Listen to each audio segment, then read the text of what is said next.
Madame, monsieur, bonjour, bienvenue depuis le circuit de Monza en Italie pour la première des 12 manches de ce championnat du monde de Super Tourisme. On va suivre maintenant la séance qualificative en caméra embarquée avec l'une des Citroën qui quitte les stands. On t'a monté un train de pneus neuf, tu vas pouvoir faire une tentative sur un seul tour, donc chauffe-les bien pendant ton tour de sortie. Et comme vous avez déjà pu l'entendre, la nouveauté cette saison, c'est que l'équipe Citroën d'Yves Maton a permis de recevoir en exclusivité les conversations radio entre le muret des stands et le pilote débutant. Il s'agit donc de Maxou qui va donc reprendre la place de Sébastien Loeb qui n'a pu tenir son rang cette année. C'est une décision de dernière minute de la part de Citroën qui souhaitait donc placer ce jeune pilote belge qui est néophyte dans la série, n'a jamais piloté en touring car, il a fait quelques saisons de monoplace auparavant. Mais on va voir ce qu'il peut apporter à l'équipe Citroën. On est actuellement dans le tour rapide du jeune pilote belge. On va voir comment il peut se débrouiller. On est actuellement donc dans la variante du rectifile, la première chicane à droite-gauche qui se prend en première vitesse. Ici, on réaccélère pour la grande courbe, la Curva Grande. Ici, qui arrive directement, une grande courbe sur la droite. Donc vous allez suivre en direct les 12 manches de ce championnat de WTCC. Vous allez suivre donc chaque fois les qualifications et la course. Les courses qui durent normalement 10 minutes au chrono. Ensuite, les points sont alloués pour les 10 premiers. Vous pouvez découvrir tous les détails du championnat dans la description. On va essayer de vous expliquer ça au mieux pour que vous puissiez suivre chaque action en piste. Et on est maintenant dans les deux droites de l'ESMO. Alors il faut savoir que pour cette première retransmission, on va avoir des soucis. Notre écran ici dans la cabine ne nous permet pas de recevoir les informations télémétriques des secteurs, donc ça va être un petit peu compliqué pour cette première manche, mais dès la seconde manche qui aura lieu la semaine prochaine à Zandvoort, vous pourrez bien mieux suivre les événements. Et on termine donc le deuxième secteur alors qu'on va arriver sur le freinage de la chicane Ascari, un droite-gauche-droite très compliqué qui se prend en troisième en entrée et qui sort en quatrième. Attention de ne pas être trop gourmand, voilà comme ici, et frôler le bac à gravier, ça pourrait très mal se terminer. Et c'est pour l'instant un très bon tour pour Maxou qui est en train de progresser dans le dernier secteur. Le dernier point noir de ce circuit, ce sera la parabolique, 11e virage. Et ici on descend en troisième ou en 4, ça dépend, on va peut-être uniquement tomber en 4 en course. Ici on a besoin de réaccélération en qualif un peu plus à vide. Et on va aller chercher le chrono pour lui. Et c'est pour l'instant Mehdi Benani qui a le meilleur temps, pris à l'instant par Yvan Muller en 1,54,8. Et le chrono, et c'est la pole provisoire pour le pilote belge. C'est la pole, bravo. Voilà, donc comme on l'a entendu à la radio, pole provisoire pour le pilote belge. Et à la fin de cette séance qualificative, on va découvrir la grille de départ ensemble de cette première manche de la saison. Une première grille 100% Citroën avec le pilote qui se place en pole devant Yvan Muller. Deuxième grille 100% Honda avec Montero et Tarquini. Une troisième ligne composée de Mehdi Benani et José Maria Lopez qui a fait une qualification moyenne. La première Chevrolet, septième, c'est celle de Tom Coronel devant Chilton. Ensuite Gianni Morbidelli, le vétéran italien devant Hugo Valent. Norbert Michelis, moins bonne des 4 Citroën. Rebeuf 13e et la première des Lada. Vient ensuite la suite du peloton et c'est Kozlowski qui ferme la marche en 17e place.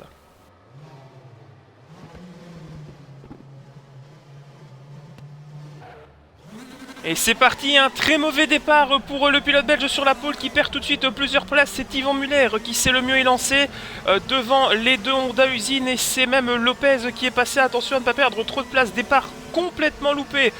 Ils arrivent au premier freinage et ça touche. Il est très motivé là. Ça va se bousculer dans cette première chicane. C'est parti, la saison est lancée. Et c'est pour l'instant donc Yvan Muller qui a pris le meilleur sur Gabriele Tarquini. Lopez 3e alors qu'on entre dans la Curva Grande pour la première fois.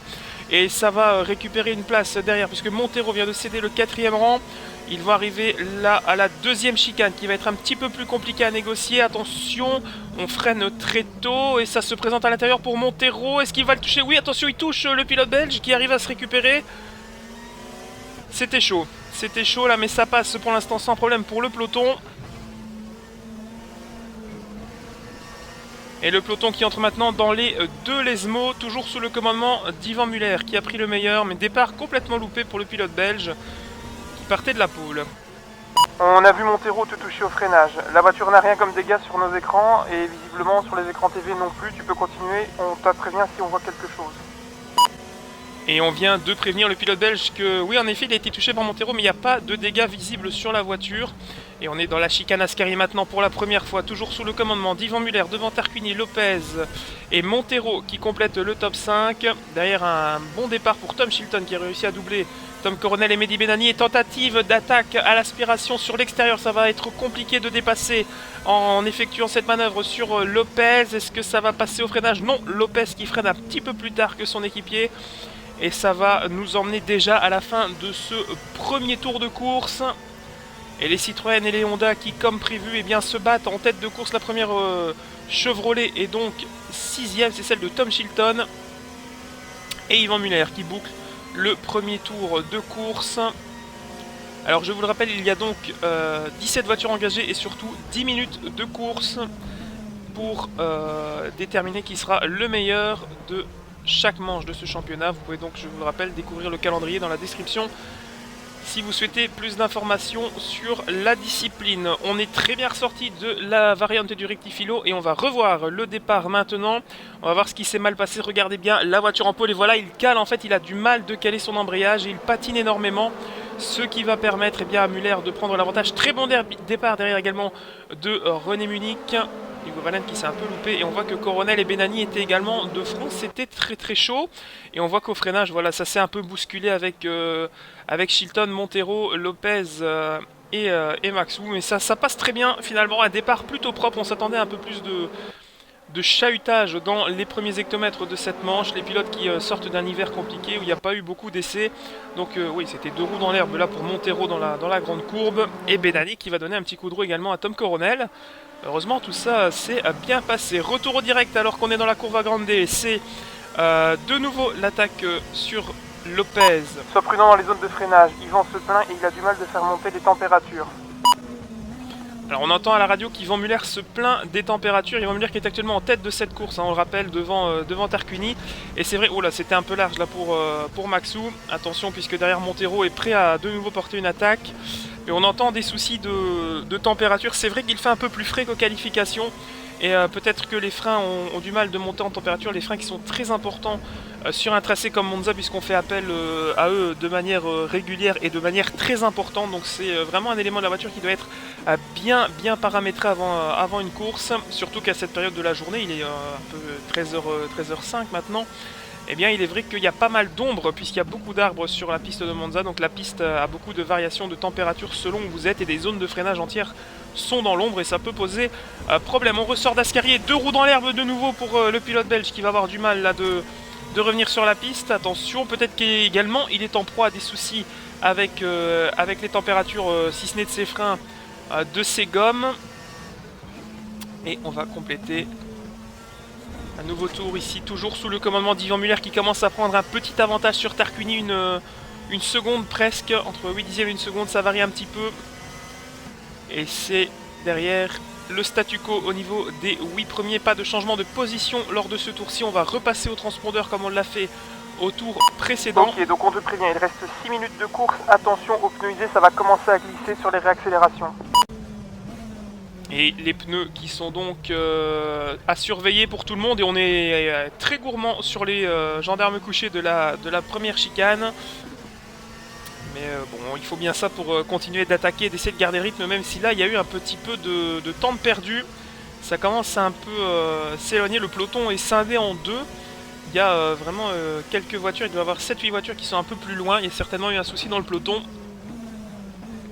Et devant, on voit que Gabriele Tarquini est très motivé à prendre le commandement de cette course à domicile. Hein, le vétéran italien qui a été pilote Formule 1, on le rappelle, Tarquini chez AGS, il a été pilote Honda en BTCC dans les années 90 notamment.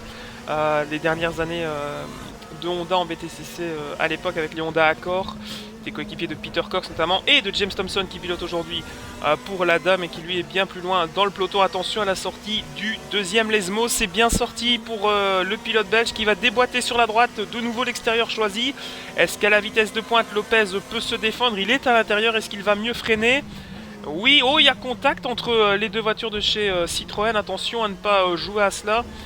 C'est musclé pour l'instant, c'est correct, mais attention à ne pas dépasser cette limite. De nouveau, une bonne sortie d'Ascari pour le pilote belge. Il va de nouveau se présenter à l'extérieur. Lopez qui ferme bien l'intérieur dans la ligne droite de retour. Et là, ça va être facile, je pense, de prendre l'avantage pour le freinage. Non, Lopez qui freine plus tard et qui, dans la parabolique, arrive à se placer à l'intérieur et garder le podium. Et on va réaccélérer. Et là, il y a vraiment une scission entre les premiers. L'écart qui est presque d'1,5 seconde entre Tarquini 2e et Lopez 3e. Et de nouveau dans la ligne droite des stands, cette fois-ci, l'attaque à l'intérieur. Là, ça devrait peut-être plus facilement passer. Attention aux consignes déjà chez Citroën, il ne faut pas mettre deux voitures au tas dès la première épreuve, ce serait compliqué. Le freinage du rectifilo, est-ce que ça va passer? Il se touche et ça passe et ça va le faire. Non, Lopez qui garde l'intérieur en ayant coupé un petit peu, mais à la réaccélération il est moins bien. Et on va revoir l'action depuis le début. Donc là on est à la sortie de la chicane d'Ascari, l'aspiration déjà pour le pilote belge qui va faire l'extérieur sur l'Argentin.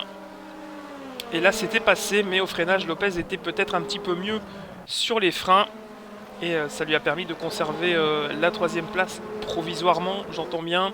Et ici à la sortie de la parabolique, vous voyez que c'était bien l'aspiration qui a fait eh bien, son travail. Et l'aspiration, voilà, le décalage à une droite des stands au passage du transpondeur pour le pilote belge qui va plonger côte à côte dans le rectifilo avec Lopez. Et on va voir voilà, qu'au freinage, eh bien, il est un peu mieux. Ça bloque les roues, il y a contact entre les deux voitures. Lopez tente de couper, mais à la relance, la voiture numéro 9 est bien mieux. Et derrière, attention que Montero en a profité pour revenir. Hein, la liaison est faite entre la Honda usine et les deux Citroën. Et même Chilton derrière qui n'est plus si loin que ça. Et Mehdi Benani, donc 7e, 8e, Tom Coronel. Et on va arriver donc à la 2e chicane, la Variante della Roggia. Ici, toujours freinage où les pilotes ont l'habitude de prendre le pont comme repère. Bravo Max, tu es 3e. Yvan est premier, mais ce plein il est plus lent qu'avant à cause de ses pneus, sois prudent. Et on parle de dégradation de pneus à la radio chez Citroën. Donc oui, Yvan Muller qui en effet a plus de mal à s'extirper de Tarquini qu'il y a quelques tours en effet.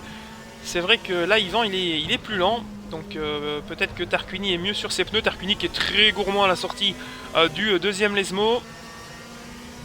Et ce serait une bonne entrée en matière, un podium déjà pour le Belge pour sa première course au volant de cette voiture, qu'il doit encore apprendre, hein, bien sûr.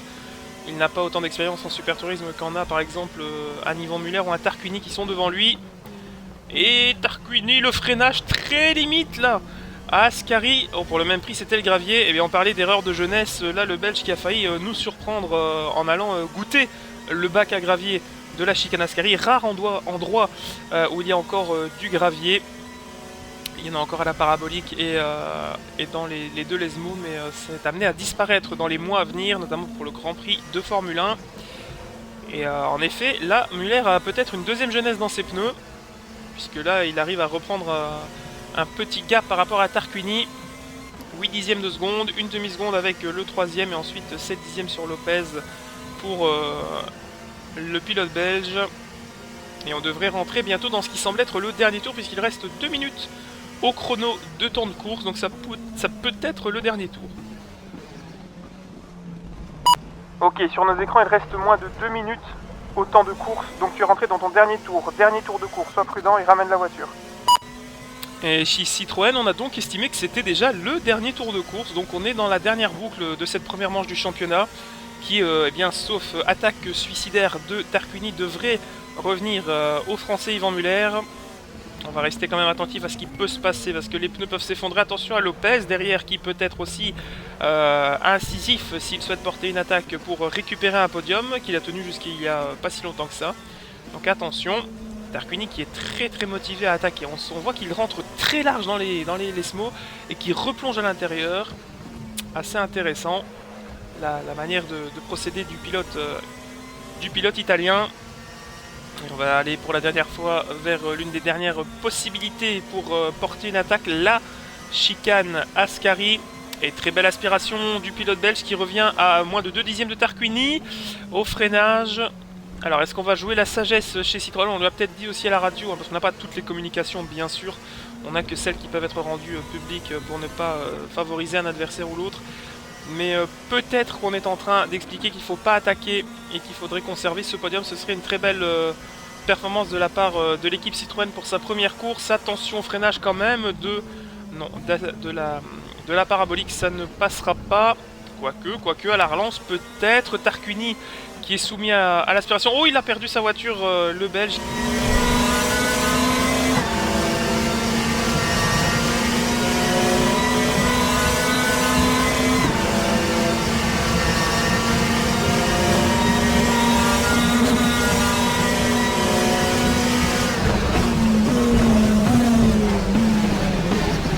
Et il y a peut-être eu une erreur chez Citroën, on a mal calculé puisqu'à 5 secondes près, eh bien, il y a encore un tour de compétition. Alors là, c'était peut-être un mauvais calcul, on est resté muet en cabine, on a voulu vérifier que le chrono, le drapeau à damier n'allait pas s'agiter, mais il y a en fait un nouveau tour de course. Donc mauvais calcul chez Citroën, ça s'est joué à peu de choses, mais ça va être peut-être le cas plusieurs fois cette saison. Il faudra rester attentif à ça, et ça va donc faire un tour de plus pour Yvan Muller à tenter de contenir les assauts bien des garçons derrière, puisque là maintenant il y a vraiment un petit train qui s'est formé derrière le pilote alsacien. Il y a donc Tarquini, Maxou, ensuite Lopez et Montero qui sont très proches. Tom Chilton est enfin décroché, le pilote en 6ème place. C'est là qu'on voit qu'il y a vraiment une différence entre les Citroën, les Honda usine et bien les autres que sont les Honda privés et les Chevrolet et les Lada bien entendu. Mais là il y a vraiment une scission dans le peloton, c'est assez intéressant. Alors que certains sont à la chicane Ascari bientôt, les autres sortent du Lesmo 2. Et Tarquini qui va fermer la porte pour tenter de conserver l'avantage. Attention à ne pas se faire avoir au jeu des contre-trajectoires. Tarquini qui est très lent dans le S d'Ascari. Est-ce qu'à la sortie le pilote belge de Citroën peut faire quelque chose? Il se présente de nouveau à l'extérieur comme sur Lopez. Tout à l'heure ça n'a pas fonctionné. Et on voit la caméra embarquée qui se concentre sur Tarquini.